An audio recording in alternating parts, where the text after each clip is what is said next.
பூஞ்சோலை மாணவர்கள் அனைவருக்கும் வணக்கம்.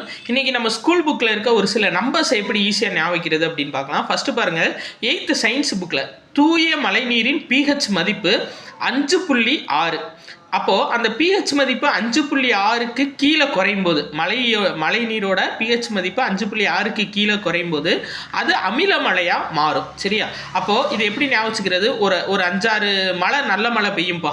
அப்போ மழை பெஞ்சால் தூய மழை ஒரு 5-6 மழை பெய்யும்.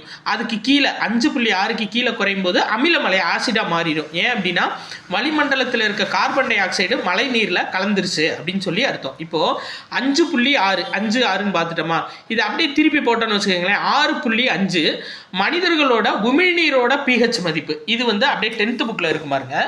மனித உமிழ்நீரின் pH மதிப்பு 6.5 to 7.5. அப்போ ஆரஞ்சு பழம் சாப்பிட்டா நம்மளுக்கு எச்சி சுரக்கும் அப்படின்ற மாதிரி ஞாபகம் வச்சுக்கோங்க. அப்போ மனித உமிழ்நீரின் pH மதிப்பு ஆரஞ்சு 6.5 to 7.5. இதே ஆரஞ்சு இப்போ இது 10th சயின்ஸ் புக்கு. இதே 6.5 எதில் வரும் அப்படின்னா, நம்ம 10th ஜாகிரபி புக் எடுத்துக்கிட்டிங்கன்னு வச்சுக்கோங்களேன்.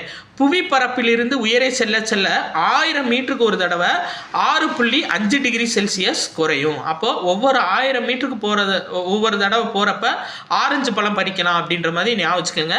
இது ஜாகிரபி புக்கு. இந்திய காலநிலை மற்றும் இயற்கை தாவரங்களில் இந்த இது இருக்கும். ஒவ்வொரு 1000 மீட்டருக்கு ஒரு தடவை 6.5 டிகிரி செல்சியஸ் குறைக்கும் ஆரஞ்சு. இன்னொரு ஆரஞ்சு எதில் இருக்கும் அப்படின்னா, அதே புக்கில் ஹிஸ்ட்ரியில் இருக்கும்.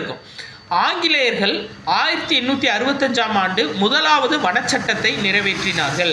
அப்போ ஆங்கிலேயர்கள் முதலாவது வனச்சட்டம் நிறைவேற்றப்பட்ட ஆண்டு எது அப்படின்னா 1865 ஆரஞ்சு. அப்போ ஃபர்ஸ்ட் டைம் நம்ம காட்டுக்குள்ளே போனோம் அப்படின்னா ஆரஞ்சு பழம் பறிக்கலாம் அப்படின்ற மாதிரி ஞாபகம் வச்சுக்கோங்க. இது ஒரு ஆரஞ்சு. இது எதில் இருக்குன்னா அதே புக்குப்பா, ஹிஸ்ட்ரி லெசன் 8வது லெசனில் தேசியம் இந்திய காலகட்டம் அப்படின்ற லெசனில் இருக்குது. இந்த நம்பர்ஸ் எல்லாத்தையும் அப்படியே மனப்பாடம் பண்ணிடுங்க. நன்றி.